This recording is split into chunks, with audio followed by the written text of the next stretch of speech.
Beaucoup de personnes pensent que garder beaucoup d'argent en liquide sur un compte bancaire, c'est une bonne façon de faire, c'est de la sécurité, c'est de la sérénité. Et en réalité, pas du tout, tu perds de l'argent au-delà d'un certain montant. C'est vraiment ce qu'on va voir dans cette vidéo, comment déjà tu peux déterminer le montant précis que tu as besoin de fonds d'urgence, pas juste voilà, un certain montant, quelques milliers, dizaines de milliers de francs et c'est un petit peu au bol. C'est vraiment un montant précis et au-delà de ça, comment est-ce que tu peux concrètement investir cet argent? On va voir ce qu'on appelle le fonds d'opportunité. J'ai clairement te montrer comment est-ce que tu peux l'investir. Est-ce qu'on l'investit en LSI, en DCA? Je vais concrètement te montrer tout ça, études à l'appui. D'ailleurs, si tu ne me connais pas, je m'appelle Jérémy. J'aide les salariés et indépendants en Suisse à investir en bourse grâce à un process qu'on a mis en place qui prend moins d'une heure par mois et surtout en toute autonomie. Et le but sur cette chaîne, tu peux voir sur d'autres vidéos, c'est de parler vraiment à 360 sur le côté finance en Suisse, impôts, budget, analyse d'actions, analyse d'ETF, peu importe. Et aujourd'hui, on va vraiment voir cette partie fonds d'urgence et surtout le fonds d'opportunité et comment investir concrètement ce surplus de cash qui aujourd'hui perd de la valeur face à l'inflation. Donc, sans plus tarder, le fonds d'urgence, c'est vraiment juste la première priorité à mettre en place. C'est aujourd'hui, si tu as pas forcément d'épargne de précaution, c'est vraiment la première priorité avant de commencer à investir, c'est de mettre en place un fonds d'urgence et ce fonds d'urgence, il va aller de 3 à 6 mois de salaire de côté. Alors, je vais revenir un petit peu sur cette notion de 3 à 6 mois, c'est un petit peu ce qu'on entend partout, mais tu verras qu'il n'y a jamais une règle qui est gravée dans le marbre et qui est une généralité absolue, une vérité absolue pour tout le monde. Ça va vraiment s'adapter au cas par cas et je vais donner un petit peu les exemples, justement comment est-ce que tu peux calculer précisément ton fonds d'urgence, le montant vraiment au franc près dont tu as besoin pour te sentir serein, pour pouvoir voir venir un petit peu les imprévus du quotidien. Donc déjà, juste le fonds d'urgence, vraiment une particularité, c'est que c'est pas du tout pour les vacances, pour les projets immobiliers, pour le reste, c'est vraiment, c'est dans le titre, c'est vraiment pour une urgence, un imprévu. Malheureusement, il y a la franchise de l'assurance maladie à payer parce que tu as eu un souci de santé, il y a la voiture qui t'a lâché, tu as des réparations engagées, c'est toutes les dépenses en fait que tu pouvais pas prévoir. Typiquement, on va pas utiliser le fonds d'urgence pour payer nos impôts. Pourquoi? Parce que les impôts, on les voit venir. On sait qu'ils ne vont pas nous oublier. Donc, on n'utilise pas ce montant-là pour payer nos impôts. Ça va vraiment faire partie d'une autre catégorie. D'ailleurs, je pourrais te rediriger sur une autre vidéo que j'ai mis en place sur la chaîne YouTube pour gérer un petit peu ce budget. Mais le fonds d'urgence, vraiment, première notion importante, c'est uniquement pour les imprévus. Ensuite, imaginons, tu vois, je vais te mettre un exemple, imaginons qu'aujourd'hui tu as 20 000 francs à total, vraiment sur tout ton patrimoine, tu as 20 000 francs, et le but c'est d'allouer en fait correctement cet argent, c'est-à-dire que sur ces 20 000 francs, tu vas peut-être déterminer, je vais te montrer juste après comment on va mettre le montant, mais imaginons que c'est 15 000 francs précisément le montant que tu as besoin pour ton fonds d'urgence, et en fait les 5 000 francs au-delà de ça, ils doivent être utilisés, vraiment alloués à un projet ou bien à un investissement, sinon tu vas perdre de l'argent là-dessus. Et typiquement, tu pourrais avoir, je sais pas, admettons 3 000 francs sur des vacances, tu veux prévoir des vacances avec ce budget-là, et ensuite les 2 000 francs nécessaires, enfin suivants, là ils doivent être investis, parce que sinon tu vas perdre de l'argent avec ça. Et c'est vraiment important de comprendre que d'abord tu mets en place le montant précis que tu as en fonds d'urgence, ensuite tu vas regarder un petit peu les autres projets que tu vas avoir à côté, ça peut être les vacances, ça peut être ici j'ai mis projet immobilier, ça peut être l'achat d'une voiture, enfin peu importe, tu vas ensuite mettre ces différentes catégories, leur allouer du coup un montant et puis leur mettre un objectif, tu vois, d'épargne. Et puis ensuite, le montant qui reste, c'est ça que tu vas pouvoir du coup investir directement en bourse. Maintenant, par rapport à la totalité que tu pourras avoir sur ton compte bancaire, comment tu détermines qu'est-ce qui va être précisément ton fonds d'urgence? Tu vas avoir deux façons de faire. Tu vois ici, je t'avais mis 3 à 6 mois de salaire de côté. Alors déjà, c'est extrêmement large, entre 3 et 6 mois, il y a quand même plusieurs dizaines, peut-être de milliers de francs qui vont varier. Et surtout, de salaire de côté, c'est aussi un petit peu vaste. Pourquoi? Parce que parfois, on parle même du minimum vital. Donc la différence, juste, le salaire de côté, c'est vraiment le salaire net que tu perçois tous les 25-30 du mois sur ton compte bancaire. Le minimum vital, c'est ce que tu as besoin au minimum tous les mois pour pouvoir payer toutes tes factures obligatoires. Ça, c'est vraiment juste une distinction à avoir. Donc, on a déjà la notion de temporalité. Est-ce qu'on prend 3 ou 6 mois? Et surtout, la quantité. Est-ce qu'on prend le salaire total ou est-ce qu'on prend juste le minimum vital? Ça, c'est vraiment plusieurs façons de calculer un petit peu ton fonds d'urgence. Et ici, si je te prends les méthodes qu'on va utiliser, tu vas avoir un côté très rationnel de ta situation. C'est vraiment aujourd'hui selon ta situation très rationnelle. Est-ce que tu as un revenu qui est fixe, au contraire variable? Si malheureusement tu perds ton emploi, est-ce que tu es dans une industrie, un secteur que ça recherche rapidement, tu sais que tu retrouverais très facilement un emploi?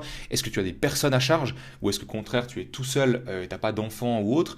Est-ce que tu es peut-être le seul revenu de ton foyer ou est-ce que tu as un conjoint, un concubin, peu importe, qui pourrait peut-être t'aider financièrement pendant 1 ou 2 mois le temps de voir venir et puis de se remettre un petit peu d'appoint. Il y a vraiment tous ces côtés très, vraiment factuels. Est-ce que tu as des dettes? Est-ce que tu as des charges que tu peux interrompre d'un mois à l'autre? C'est vraiment, ok, quelle est ta situation noir sur blanc à l'état actuel? Et ensuite, et ça c'est vraiment, et je t'ai mis ici juste l'attention, tu as le côté très émotionnel de finalement, ok, c'est bien joli de voir combien tu gagnes, combien tu as de situations, mais c'est aussi intéressant de se dire combien tu te sens à l'aise, tu te sens vraiment serein d'avoir de côté si tu as un imprévu. Il y a des personnes qui seront totalement à l'aise d'avoir que 3 mois de fonds de minimum vital, ce qui est vraiment le strict minimum. Et il y a des personnes pour qui 6 mois de salaire de côté ne sera même pas assez, il faudra une année. Et ça, c'est vraiment le côté émotionnel, il n'y a pas de règles, c'est vraiment propre à ta situation. Et c'est juste te demander vraiment, sincèrement, si demain j'ai malheureusement une situation compliquée, challengeante au niveau financier, avec combien moi je me sens à l'aise de côté. Et c'est vraiment ce côté rationnel et émotionnel, et je t'invite vraiment à ne pas sous-estimer cet émotionnel, parce que souvent on se dit oui, mais en fait c'est bon, c'est facile, et quand on se retrouve dans la situation compliquée, c'est là qu'on se dit, en fait c'est un petit peu plus challengeant et j'aurais dû anticiper. Et c'est vraiment ce mix entre rationnel et émotionnel, où tu vas regarder sur la durée et sur est-ce que tu as besoin d'un salaire complet de côté ou le minimum vital, qui va te permettre, et après c'est ultra simple, si tu détermines que c'est 6 mois de salaire net, tu fais 6 fois le salaire net que tu as. Si tu détermines que c'est peut-être 4 mois de ton minimum vital, 4 mois fois ton minimum vital, et tu vas vraiment avoir le montant précis que tu as besoin d'avoir uniquement pour la partie fonds d'urgence. Du moment que ça c'est déterminé, on va aller investir le surplus. Pourquoi? Parce que dans tes finances, vraiment quand on regarde un petit peu le côté finances personnelles, le but c'est que chaque franc littéralement doit avoir un rôle qui lui est attribué, et tu verras que du coup le montant qu'on a déterminé pour le fonds d'urgence, c'est vraiment s'il se passe un imprévu, et au-delà de ça, chaque franc doit avoir un rôle.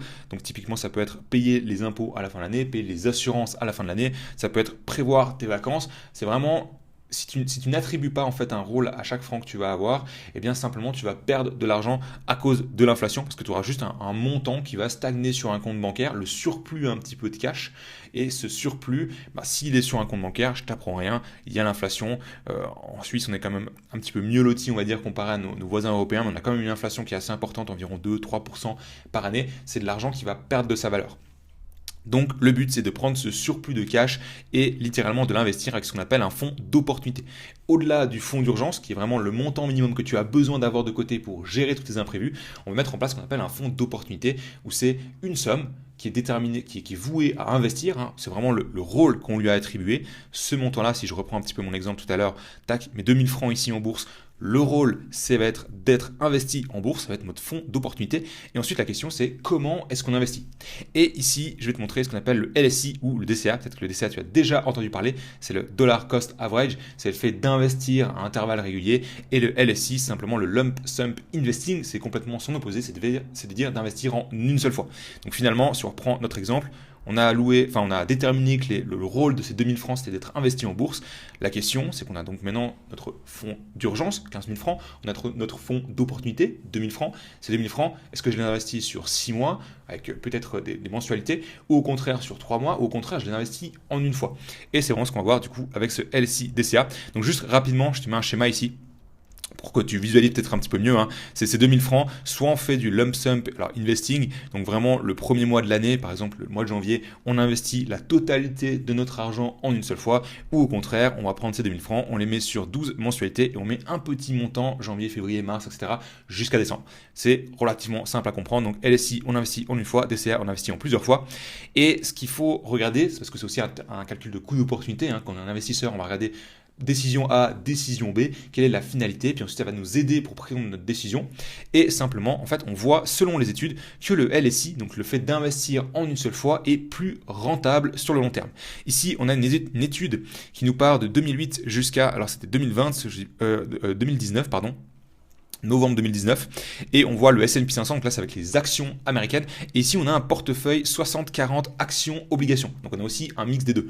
Ici sur la bande en rouge, tu vois que c'est que le S&P 500, sur la bande ici LSI, donc c'est le fait d'investir en une seule fois, et le fait d'investir en DCA, c'est le fait d'investir, tu vois, avec la bande un petit peu claire, et on voit qu'en fait le rendement sur le long terme, en investissant à intervalles réguliers, est un petit peu moins rentable que le fait d'investir en une seule fois, tu vois, en LSI ici, avec la bande un peu violette, rouge foncé. Et si on prend de nouveau un autre scénario, on ne se concentre pas que sur le S&P 500, mais vraiment sur un portefeuille 60% actions, 40% obligations, c'est exactement le même principe. Tu as le DCA ici en bleu clair, on est sur cette bande, et le LSI, tu vois, sur un bleu un peu plus foncé et on est sur cette bande. Et la conclusion qu'on peut en tirer, et même si on regarde d'autres études, c'est que finalement, investir en une seule fois est plus rentable sur le long terme qu'investir à intervalles réguliers. La raison, elle est assez simple, c'est qu'en fait, tout ton argent va être investi en une seule fois, va travailler dès le début.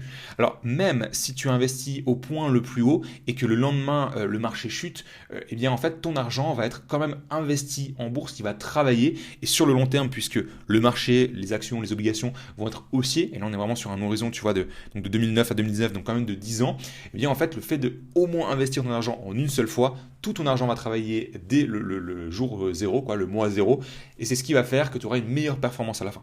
Donc, de manière très factuelle, et tu verras que ça va rejoindre aussi un petit peu la réflexion qu'on avait sur le fonds d'urgence entre le côté rationnel et émotionnel, de manière très rationnelle, investir en une seule fois, tu prends tes 2000 francs, tu les mets en bourse, c'est plus rentable sur le long terme.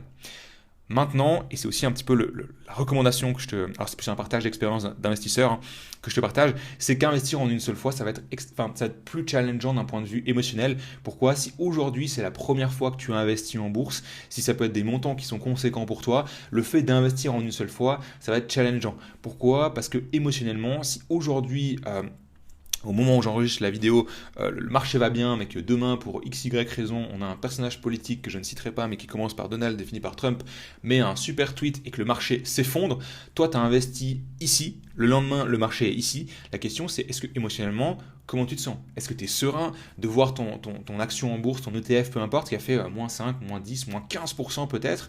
Et est-ce que tu dors bien la nuit ou pas? Est-ce que pour toi, c'est du long terme? De toute façon, je regarderai mon compte dans 10-15 ans, c'est complètement OK.